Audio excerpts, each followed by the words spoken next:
Kwentong Bayan. Ang kwentong ito ay hango sa totoong buhay. Mula ito sa isa nating kabayan na itago na lang natin sa pangalang Celso. Taong 1973, Tigbawan, Iloilo. Celso, nandyan si Mang Hiner. Tara, salubungin natin. Wika ng kaibigang si Buboy.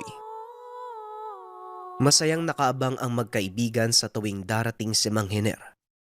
Batikang mangangaso sa lugar.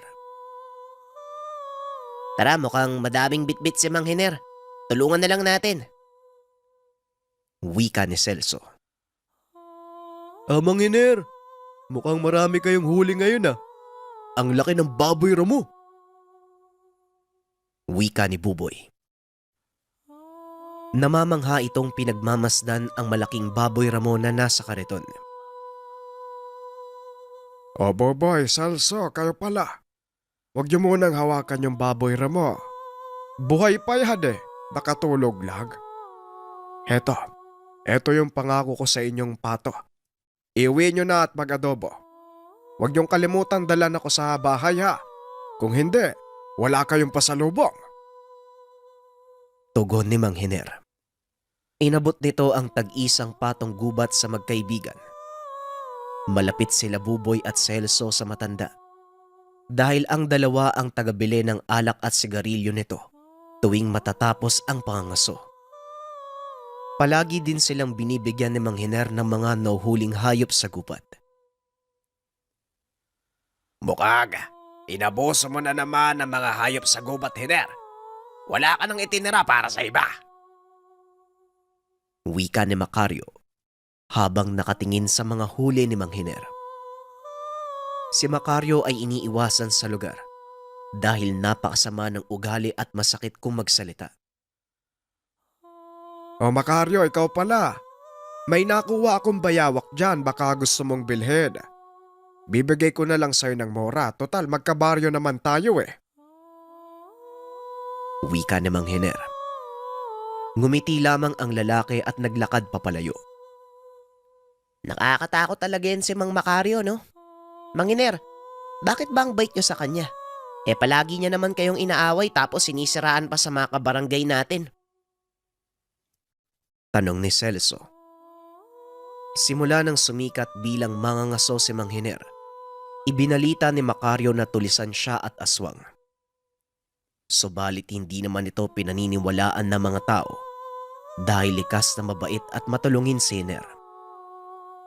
Nang makauwi naman si Celso sa tahanan, kagad niyang minadali ang ina na iadobo ang inuwing pato. Ilang sandali ang lumipas. O Celso, ito yung para kay Mang Hiner mo. At ito naman kay Lolo Intoy mo.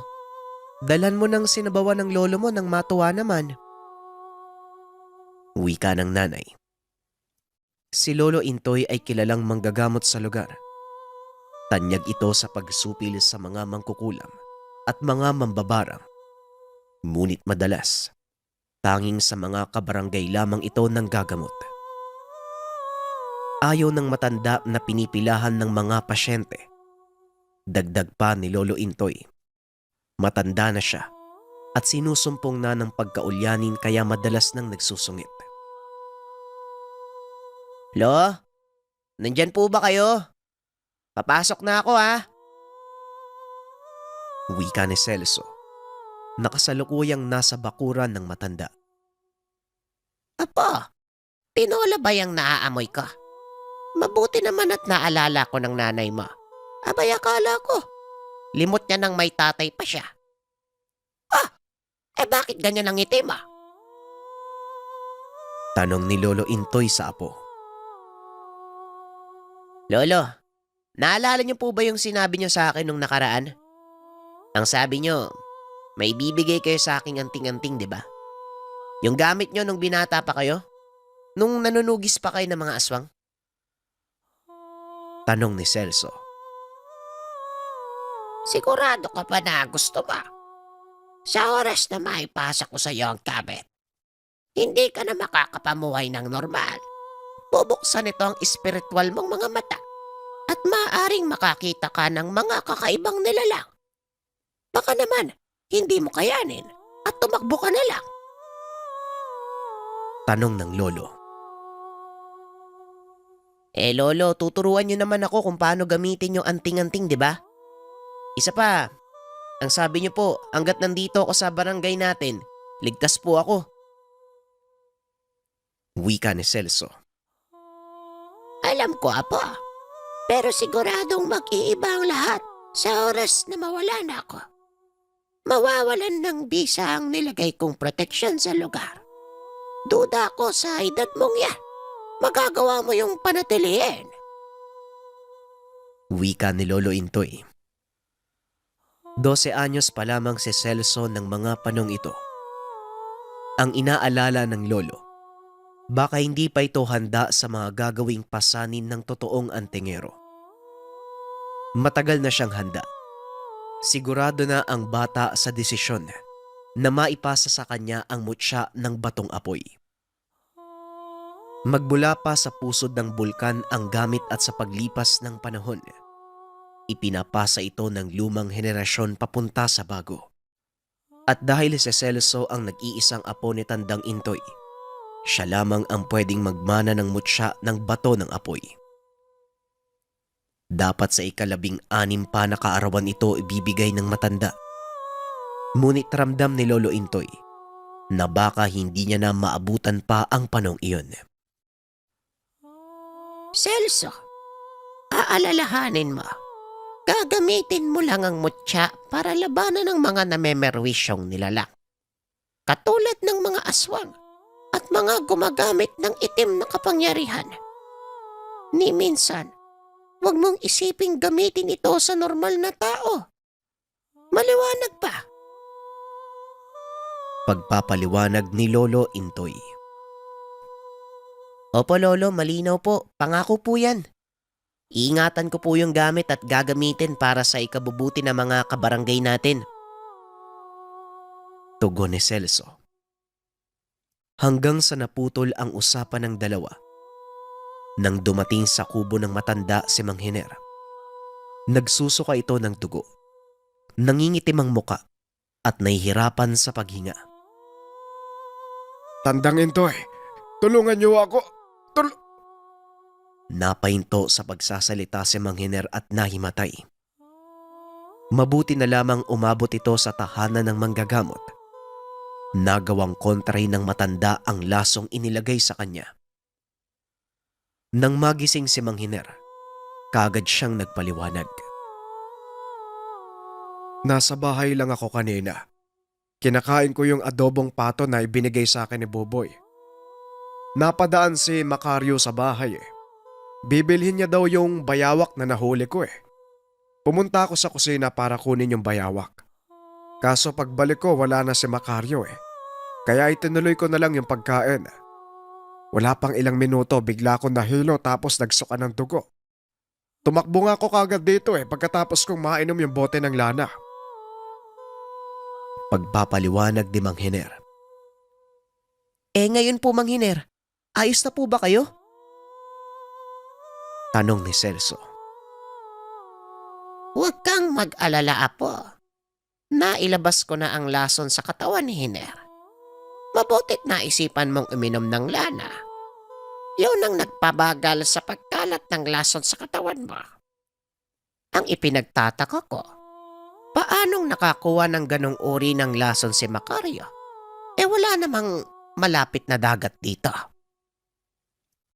Wika ni Lolo Intoy.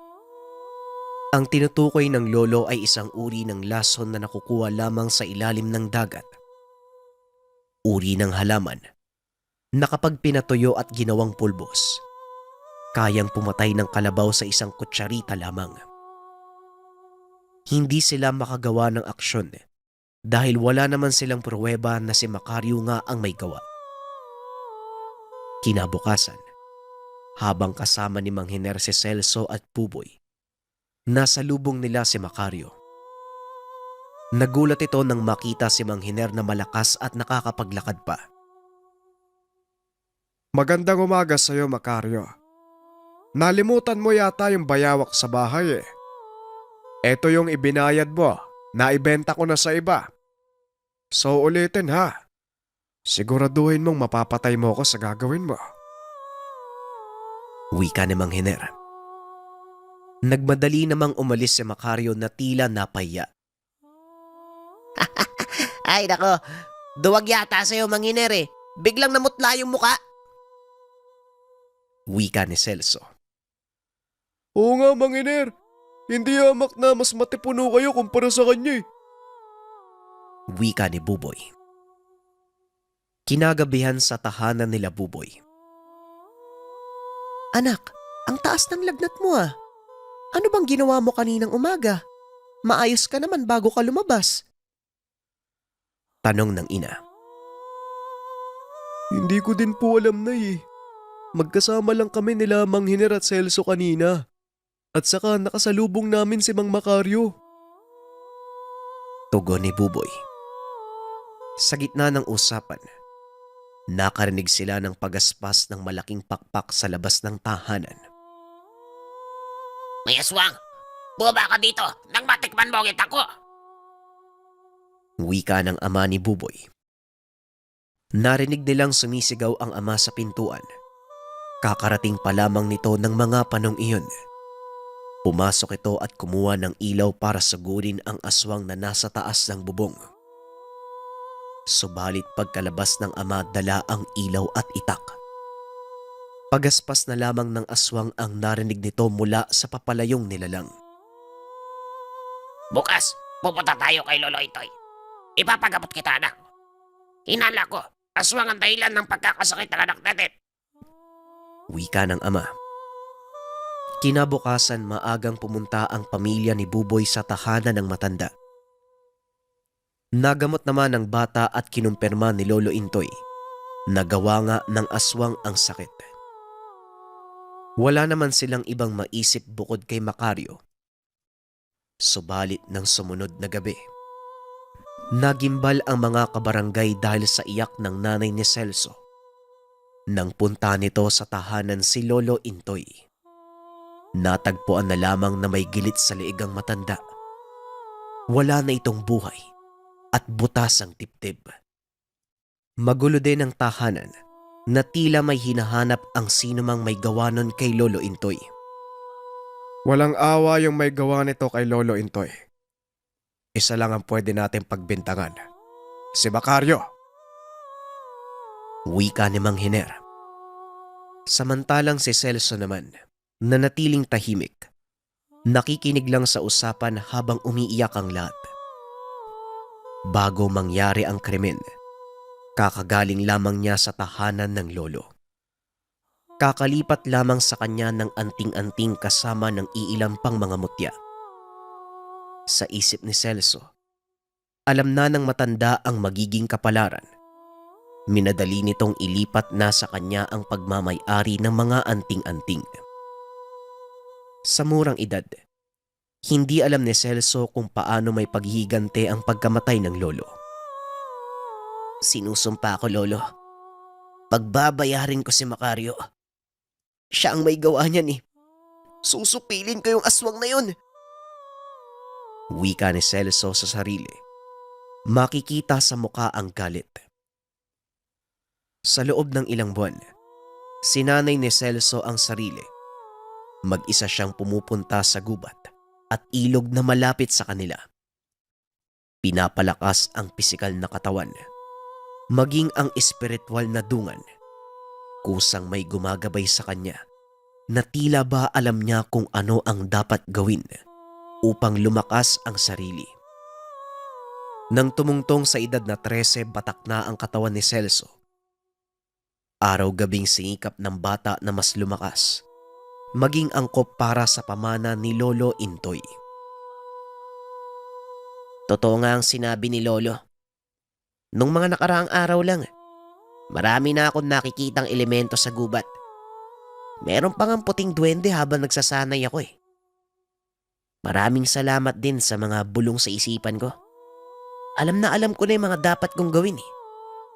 Nararamdaman ko yung presensya mo, Lolo. Patuloy mo akong ginagabayan. Wika ni Celso sa sarili. Sa tingin niya, sapat na ang lakas upang magamit ang pamanang mutya. Dahil ayon kay Lolo Intoy, magbubukas lamang ang espiritual sa mata kapag sapat na ang lakas na kakayahan. Sa palagay ko, ito na yung oras para harapin ko yung aswang na pumatay kay Lolo. Humanda ka sa akin, Mang Macario. Wika ni Celso. Naganda na siya. Balak niyang palihim na salakayin ang tahanan ni Macario sa darating na Sabado. Sumapit na ang araw na yun. Mag-aalas 6 pa lamang pumunta na si Celso sa tahanan ni Macario. Subalit nagulat siya sa nakita at narinig. Napakasama mo talaga, Hiner. Pinatay mo si Tatay Intoy para sa mga anting-anting niya. Pagkatapos, ako pa ang ituturo mo. Umalis ka sa pamamahay ko. Wika ni Mang Macario. Pasensyahan na lang tayo, Macario. Mainit ka sa mata ng mga kabarangay natin eh. Hindi sana siya mamamatay kung ibinigay niya sa akin yung mutya. Nagkamali siya nung iligtas niya ako sa panlalason mo eh. Pero huwag kang mag-alala. Hindi kita papatayin. Wala namang maniniwala sa'yo kapag sinabi mong ako yung pumatay eh. Wika ni Hiner. Nagpalit ito ng anyo. Umalis sa tahanan ni Macario. May araw ka ding aswang ka. May gaganti ko din ang tatay ko. Pati na rin si Tatay Intoy. Wika ni Macario. Mula sa likod ng bahay ay nakarinig ng kaluskos si Mang Macario. Naroon si Celso, na nooy labis ang puot at umiiyak dahil sa narinig. Sino na dyan? Lumabas ka! Wika ni Macario. Mula sa dilim ay lumabas si Celso. Ano ginagawa mo dito, Celso? Narinig mo ba ang lahat? Tanong ni Macario. Opo, Mang Macario. Ang buong akala ko, ikaw yung may sala sa pagkamatay ni Lolo eh. Nandito sana ako para patayin ka. Pero, narinig ko po yung lahat eh. Hindi ko po mapapatawad si Mang Hiner. Pinagkatiwalaan namin siya ni Lolo eh. Wika ni Celso. Dito pinaliwanag ni Mang Macario ang totoong nangyari. Estudyante ng tatay ko si Hiner. Kinuha niya ang tiwala hanggang sa naituro ni tatay sa kanya ang lahat ng tungkol sa itim na kapangyarihan. Pero hindi inakala ng tatay ko, yon ang gagamitin ni Hiner para patayin siya. Pagkatapos noon, kinuha niya ang mutya ng aswang na tangan ng tatay ko. Kaya yan nandito sa barangay, para naman sa mutya ng lolo mo. Sinubukan kong balaan ang lahat at pigilan siya, pero wala eh. Inalis ng lolo mo ang lason kay Hiner. Yon ang pinakamalaking pagkakamali niya. Wika ni Mang Macario. Kung ganun, yung mutya na nasa akin, yun yung pakay niya? Wika ni Celso, habang hawak sa kamay ang mutya. Nalaman niyang hindi aswang si Macario kung hindi isang mangkukulam. Ngunit ayon dito, wala siyang kinulam na kahit sino. Dagdag pa ni Macario, ang lakas ni Hiner ay mula sa mutya ng aswang na nasa palawit ng hikaw nito. Nang gabing iyon, ibinigay ni Macario ang bertud ng itim na hunyango kay Celso. May kakayahan nitong itago ang may tangan sa anumang uri ng nilalang. Plano ng mangkukulam na palihim na kunin ang hikaw ni Hiner nang mabawasan ang kapangyarihan nito. Ngunit nababahala si Mang Macario na kahit wala ang mutya, sadyang malakas si Mang Hiner. Dalin mo ito, Celso. Kailangan mong maipalunok sa kanya ang hiyas na yan. Yun lang ang paraan para matuldukan ang kasamaan ni Hiner. Hindi lang si tatay, pati ang lolo mo ang naging biktima ng aswang na yan. Wika ni Mang Macario. Makakaasa po kayong gagawin ko ang lahat. Papatayin ko si Mang Hiner. Ngayong gabi din. Tugon ni Celso. Pumunta ang bata sa tahanan ni Mang Hiner. Malayo pa lamang ginamit na ni Celso ang bisa ng itim na hunyango at itinago ang sarili. Nakita niya si Mang Hiner. Nakasalukuyang may binibiktimang babae. Gusto sanang sugurin ni Celso ang aswang. Ngunit pinakalma niya ang sarili para maisagawa ang plano. Isa pa, patay na din ang biktima. Sisiguraduhin kong hindi ka naaabutan ng umaga, aswang ka. Wika ni Celso sa sarili at dahan-dahan ng papalapit kay Mang Hiner. Ngunit bago tuluyang mahablot ni Celso ang hikaw, nakaiwas si Mang Hiner. Dahilan kaya napaatras si Celso. Kung sino ka man, nararamdaman ko ang presensya mo. Balak mo pang kunin yung nandito sa tenga ko, ha? Malabong si Macario eh. Mas malakas ang presensya mo sa kanya. Wika ni Mang Hiner.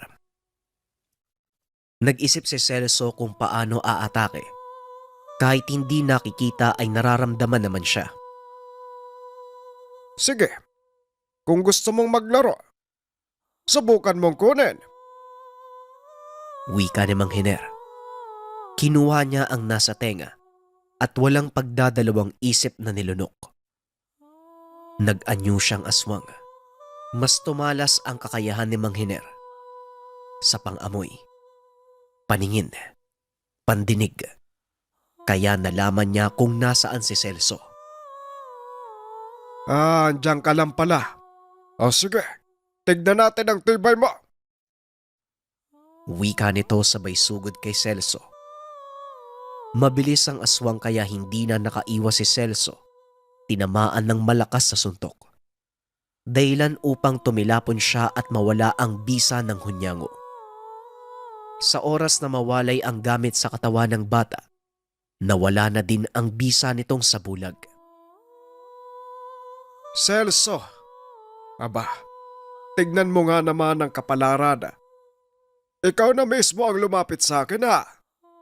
Sabihin ba, naipasa ba ng matanda sa iyo ang mutya? Tanong ni Mang Hiner. Hindi mo to makukuha sa akin. Sisiguraduhin kong mamamatay ka dito, aswang. Tugon ni Celso. Mabilis na tumayo ang bata at sinugod ng aswang gamit ang itak. Patuloy niya itong inundayan subalit hindi tumatama. Doon lamang niya napagtanto.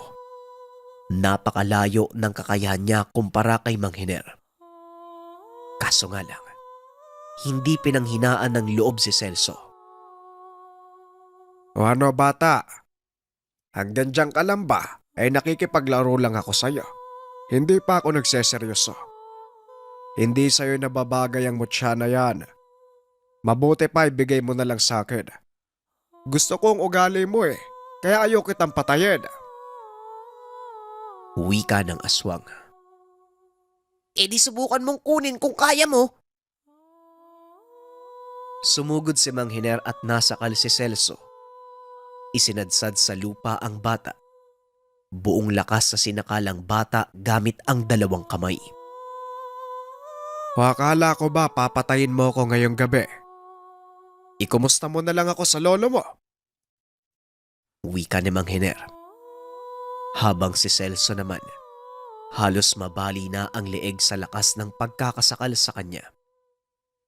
Mula sa likod, tumagos ang dalawang itak sa dibdib ni Hiner. Celso, sige. Isubo mo sa bibig niya yung hiyas. Wika ni Mang Macario. Doon lamang lumuwag ang pagkakasakal sa kanya ni Hiner. Dahil sa natamong pinsala, kagad nitong nakuha ang hiyas at isinubo kay Mang Hiner. Kasabay ng pagsuntok sa leeg, dahilan upang malunok ni Hiner ang hiyas.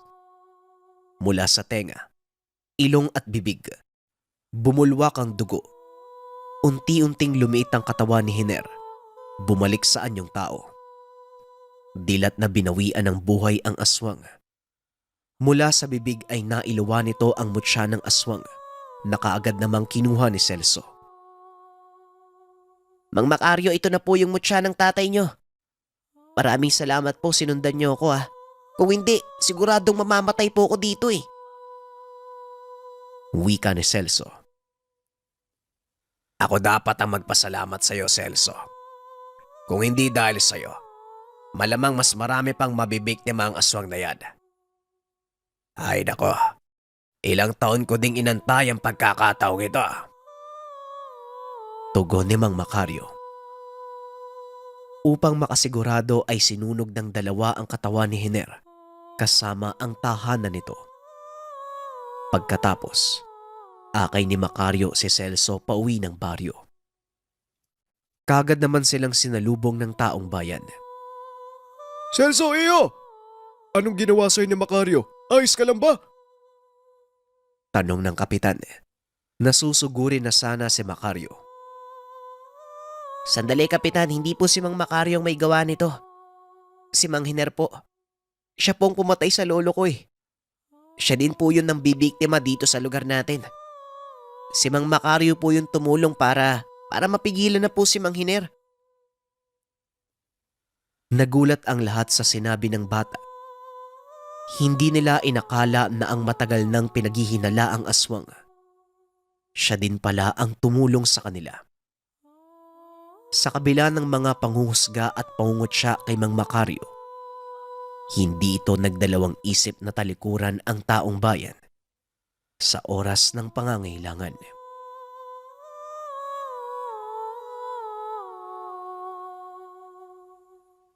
Ang kwentong ito ay hango sa totoong buhay.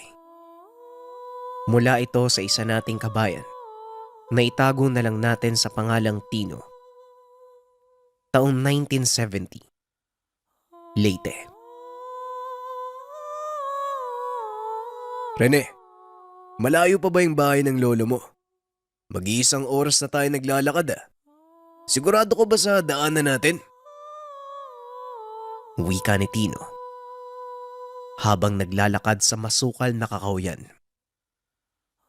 Balak ng dalawa na puntahan ng tahanan ni Lolo Rene. Noong nakaraang buwan ay nagkaroon ng insidente. Biglang namaga ang kaliwang tenga ni Tino at nag-iba ang paningin ng kaliwang mata. Gusto ko lang naman magamot yung mata at tenga ko. Kung ano-ano yung nakikita at naririnig ko. Nababaliw na yata ako eh.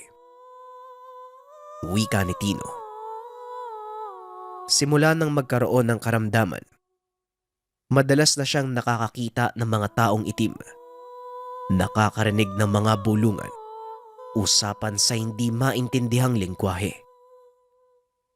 Sinubukan nila itong dalhin sa pagamutan, ngunit wala namang matukoy na sanhi ang doktor. Sinabing normal ang mata nito at maaaring nakagat lamang ng insekto ang tenga. Nag-umpisa ang lahat ng putulin niya ang puno sa taniman. Huwag kang mag-alala. Alam ko ang dinadaanan ko. Malayo lang talaga yung bahay ni Lolo Gani. Tugon ni Rene. Lampas isang oras na silang naglalakad hanggang sa napansin ni Tino. Pare-pareho lang ang nilalakaran nila. Walang pagbabago sa mga puno at mga nadadaanang halaman. Kaya naisipan ng binata na maglagay ng marka sa isa sa mga punong nadadaanan. Uy, anong ginagawa mo? Hindi ka pa talaga nadala ah. Yang ka na naman eh. Sinugatan mo pa yung puno oh. Wika ni Rene. Mukhang paulit-ulit lang yung dinadaanan natin eh. Titignan ko lang kung madadaanan natin ulitong nilagyan ko ng marka. Kung buhay lang sana si Lolo, hindi na natin kailangan maglakad ng malayo eh. Sisiw lang sa kanyang gamutin to eh. Wika ni Tino. Ang lolo ng binata ay kilalang manggagamot at antingero sa kanilang lugar. Ilang minuto pa. Sus Mariosep talaga oo. Sinasabi ko na nga ba rin eh. Pabalik-balik lang tayo. Tignan mo. Ito yung punong minarkaan ko. Kaya naman pala hindi tayo makalis sa kakahuyan na to. Naliligaw na tayo. Muling wika ni Tino. Dahil laking probinsya kaya pamilyar ang binata sa mga pamahiin at paniniwala sa mga kakaibang karanasan ng tagpo, kagaya na lamang ng kasalukuyang nararanasan. Ang aga naman nating napaglaruan. Baliktarin kaya natin yung mga damit natin. Baka napaglaruan lang tayo ng kung anong elemento o nilalang. Wika ni Rene. Nang mapalingon si Tino sa likuran ni Rene, hindi ito uri ng tikbalang. Isang uri ng nilalang. May napakalawak na bunganga at nakangisi sa kanila. Nilalang na kung tawagin ay tambaluslos. Uri ng engkanto na may malaking are at mahilig manligaw sa mga taong nagagawi sa gubat. Bukod sa panliligaw, mahilig din ito sa mga kababaihan. Sinasabing kapag may naligaw na babae sa gubat at nawala, siguradong kinuha ito ng tambaluslos at pinagsamantalahan. Ang ilan sa mga babaeng biktima nagagawa pang makauwi. Ngunit wala silang maalala sa buong pagkawala sa kagubatan. Ang ilan namang hindi pinalad. Hindi na muli pang nakikita dahil ayon sa matatanda, nakikipagtalik muna ang nilalang bago kainin ang biktima. Namutla si Tino. Hindi alam kung papaano sasabihin kay Rene ang nakikitang nilalang. Halos isang hakbang lamang ang layo nito sa kaibigan. Hoy Tino, tumutunga ka na naman talaga no? Dalian mo na. Baliktarin mo na yung damit mo nang makaalis na tayo. Wika ni Rene. Nang mabaliktad ang mga damit, biglang inabot ni Rene ang kamay ng kaibigan. Dito palang nakita ni Tino na malapit na sa gilid ng bangin si Rene. Isang atras na lamang siguradong mauhulog na ito. Bigla namang nawala ang tambaluslos sa paningin ng binata. Uy, maraming salamat pare ah. Kamunti ka na ako dun ah. Ang mabuti pa, bilisan na natin. Wika ni Rene. Nagpatuloy sila sa paglalakad at makalipas ang ilang minuto. Ayun oh. Yan yung puno na inaakyat namin nung bata pa ako eh. Malapit na tayo sa bahay ni Lolo. Wika ni Rene. Nang makarating, may nakita si Tino na isang matanda. Nasa labas ito ng tahanan at nagdidikdik ng kung anong bagay. O Rene, naparito ka. Meron ka pang kasama. Anong kailangan niya? Tanong ni Lolo Gani. Mano po Lolo, gusto daw po magpatingin ni Tino sa'yo. Sa tingin ko po na matanda tong kaibigan ko eh. Simula nang putulin niya yung puno ng taniman nila, marami na daw po siyang nakikita at naririnig. Ang sabi ko, subukan niya pong magtanong sa inyo. Wala daw pong mahanap na mali sa kanya yung mga doktor eh. Pagpapaliwanag ni Rene. Ganun ba? Kung ganun nakikita mo din ba yung pulang duwende na nasa balikat mo? Yan ang nagambala sa pinutol mong puno. Wika ng manggagamot. Mahirap kilatisin ang pulang duwende. Maaring mabuti o masama, kaya iniiwasan ito ng ibang albularyo o manggagamot. Lolo, paano po ba ako gagaling? May paraan po ba para mapatawad ako ng pulang duwende? Tanong ni Tino. Pumasok ang matanda at kumuha ng halamang gamot.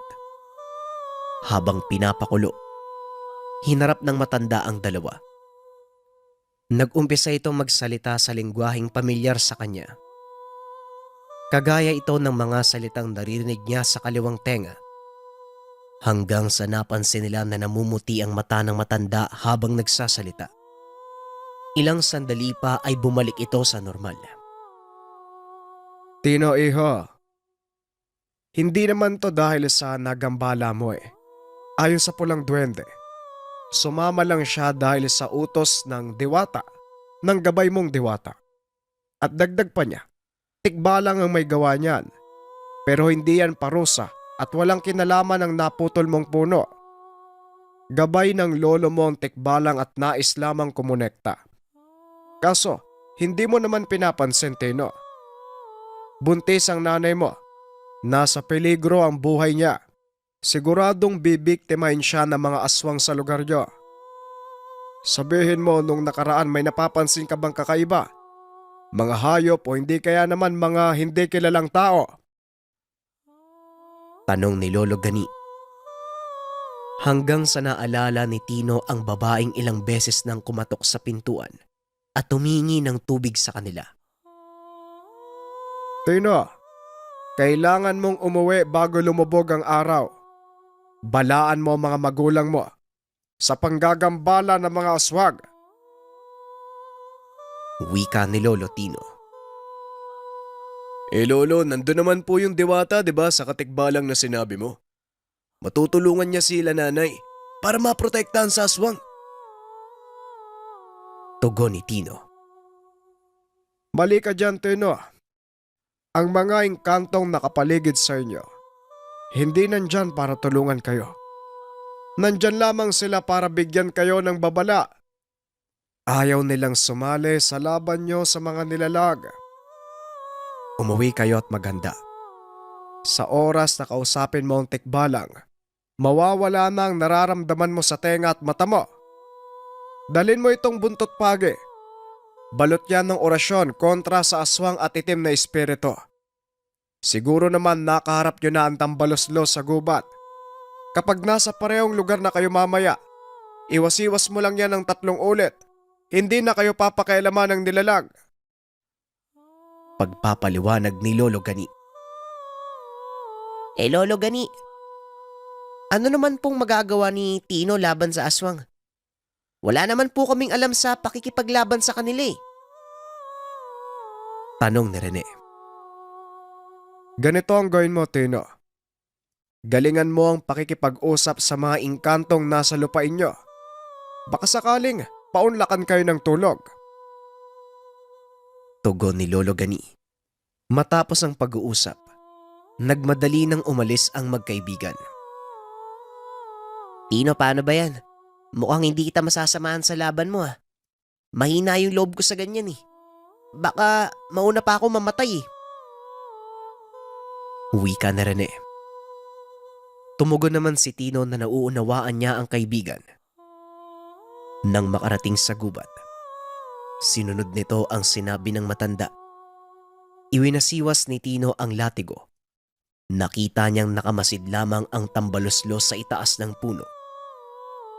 Nang makabalik sa barangay ay pinauwi ni Tino si Rene. Maraming salamat ha. Umuwi ka na muna. Kailangan kong harapin yung mga sinasabi ni Lolo Gani.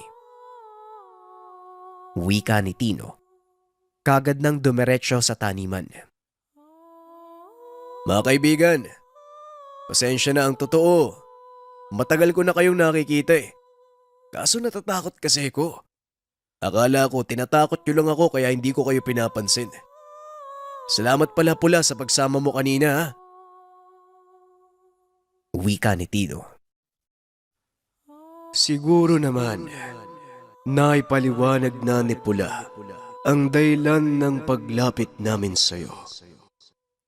Ang tatay mo, ang nag-iisang anak ng namayapa naming kaibigan. Bilang paggalang, minarapat naming kasama ng diwata ng hangin na bigyan ka ng babala. May manananggal na umaaligid sa bahay niyo, Tino. Wika ng nilalang. Habang unti-unting humuhulma, tao na may ulo ng kabayo. Narinig ko sa mga kasamaan kong 20. Hindi lang isang aswang ang nagka-interes sa sangkol. Pati ang matandang mambabarang sa itaas ng buntok. Nais makuha ang sanggol upang ialay. Hindi kakayanin ni Tino mag-isa. Wika ng pulang duwende. Dito lumitaw ang diwata. Tino, mag-isa mong haharapin ang mga nilalang. Hindi kami maaaring lumabag sa kasunduan. Pero isang gamit ang ibibigay ko sa iyo. Wika ng diwata.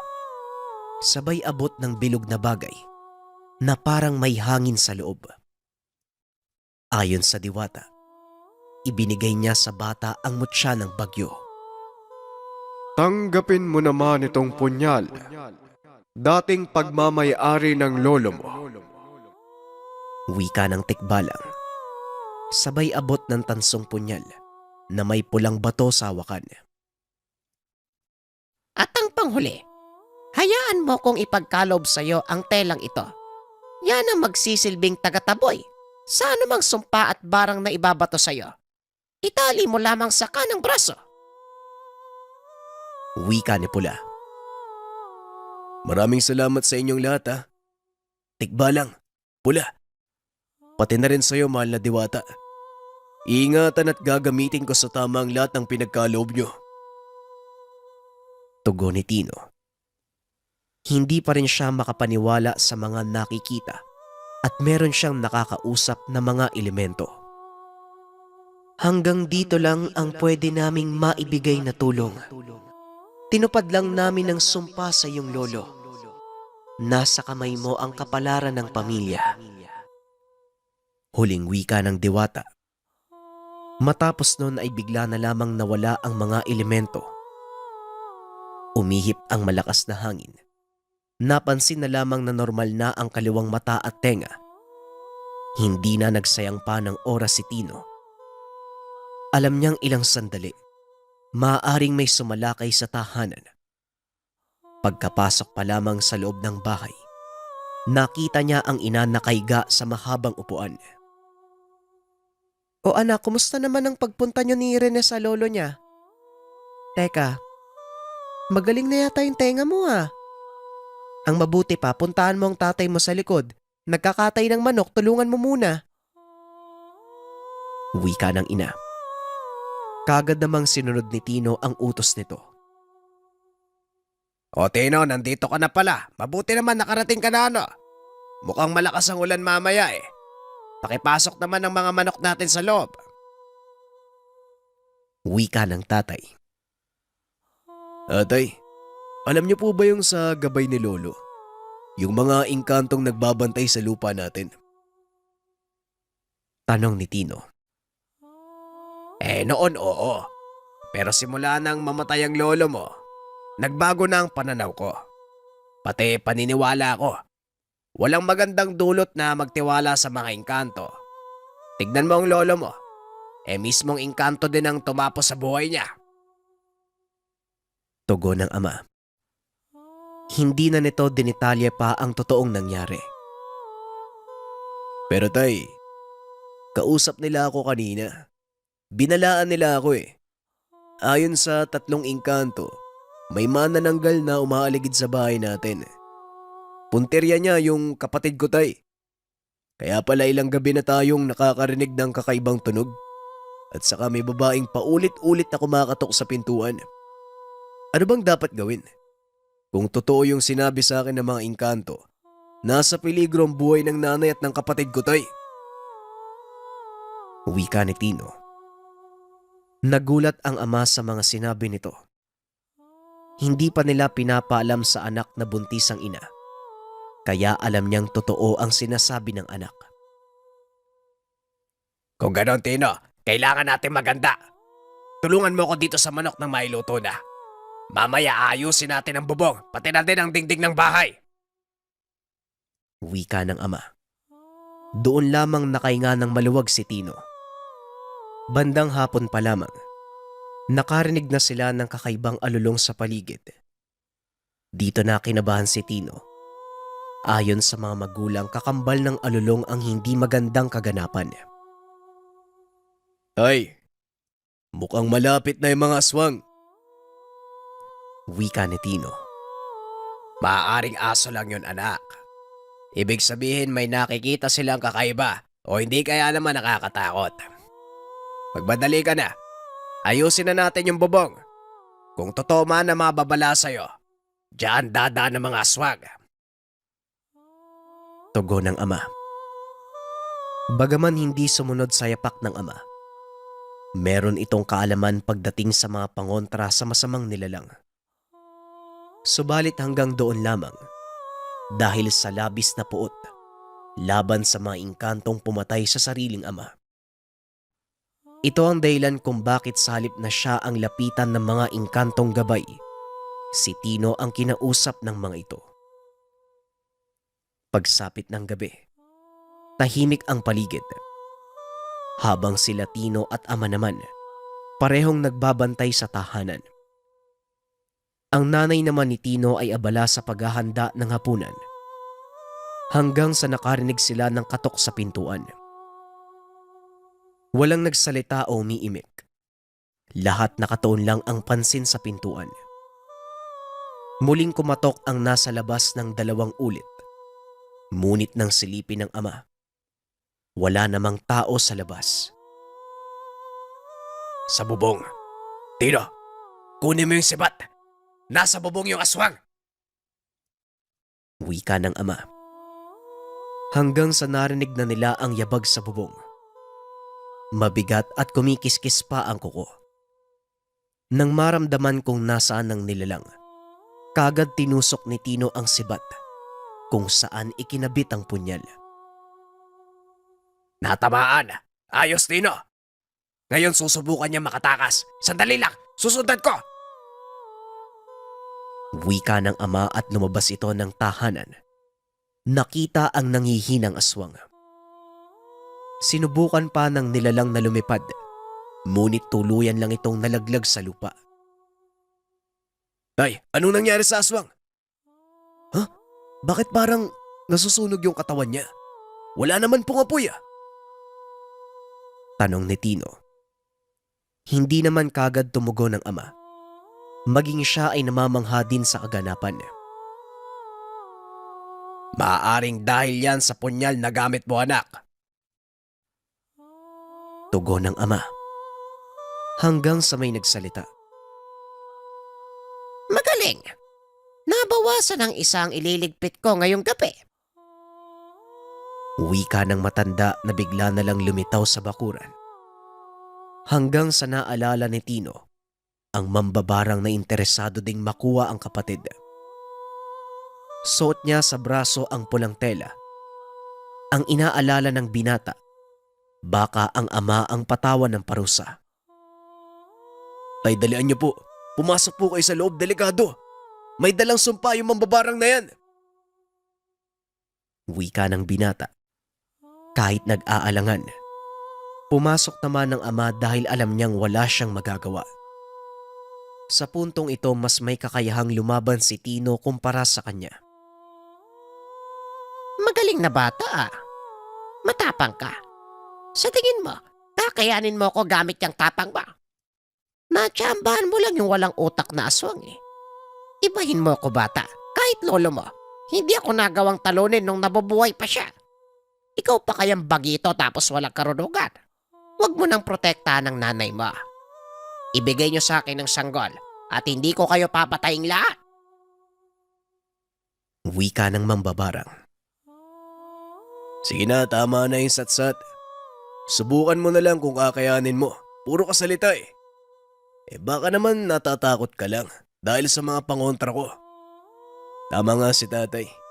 Kapag nasa loob ka ng dome namin, hindi gagana ang kakayahan mo. O paano yan? Tititigan mo lang ako.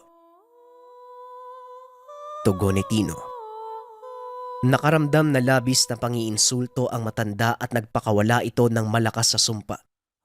Kasabay ng paglitaw ng mga itim na salagubang. Dahil sa dami hindi na makita ni Tino ang matanda. Diyos ko, kayo na pong bahala sa akin. Tulungan niyo po ako. Wika ni Tino. Biglang humigpit ang pagkakatali ng telang ibinigay ni Pula. Nang utusan ng mambabarang ang mga alaga na atakihin si Tino. Imbis ang binata, ang mismong matanda ang pinapak ng mga insekto. Binalot ito ng mga salagubang at nang magsipulasan, kalansay na bumagsak ang mambabarang. Natulala si Tino. Nagawa nilang matalo ang aswang at mambabarang nang hindi napapahamak. Maraming salamat sa inyo ha. Tikbalang, Pula, mahal na diwata. Niligtas niyo po yung pamilya ko. Wika ni Tino habang hawak ang mga gamit na ibinigay sa kanya ng elemento. Labis ang pasasalamat ng mag-anak dahil hindi tuluyang nawala ang sanggol. Napaisip si Tino dahil hindi naman niya nagamit ang mutsyang bagyo na bigay ng diwata. Para saan kaya itong binigay sa akin? May umiikot pa na hangin sa loob, oh. Wika ng binata. Hanggang sa lumipas pa ang ilang araw. Sumapit ang kabilugan ng buwan kasabay ng pagluwal sa kapatid. Napaligiran ng mga hayop ang buong tahanan. Ang buong akala nila ay merong aswang. Ngunit wala namang ginawa ang mga ito. Nang mailabas ang sanggol, biglang umilaw ang mutya ng bagyo na hawak ni Tino. Ngunit pagtingin sa kapatid, wala ito sa komadrona. Kumpleto na. Bayad na sa pagkakautang ang pamilya nyo. Sa mundo ng engkanto, nabibilang ang batang ito. Ikaw, Criselda, ikaw ang bunga ng bawal na pag-iibigan ng tatay mo at engkantada. Sa kabila ng babala namin, hindi sila nakinig. Ang sanggol na ito ang kabayaran. Ang babaeng sanggol na ipapanganak sa kabilugan ng buwan. Wika ng diwata. Nanghina si Tino. Tama ang ama. Masama nga ang mga engkantong bantay ng lupain. Tangka pa sanang susugurin ni Tino ang diwata. Subalit lumitaw ang tikbalang at hinarangan siya. Hoy! Huwag niyong kunin yung kapatid ko! Ibalik niyo yung kapatid ko! Wika ni Tino. Walang nagawa ang mag-anak. Sabay-sabay na naglaho ang mga engkanto at ang mga hayop sa labas. Doon lang napagtanto ni Tino.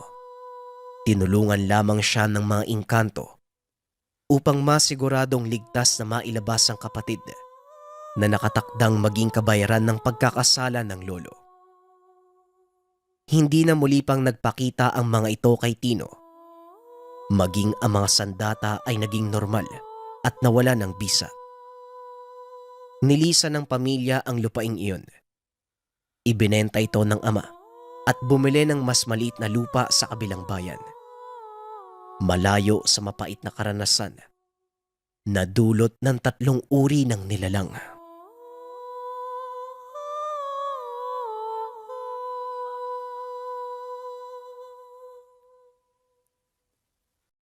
Kwentong Bayan.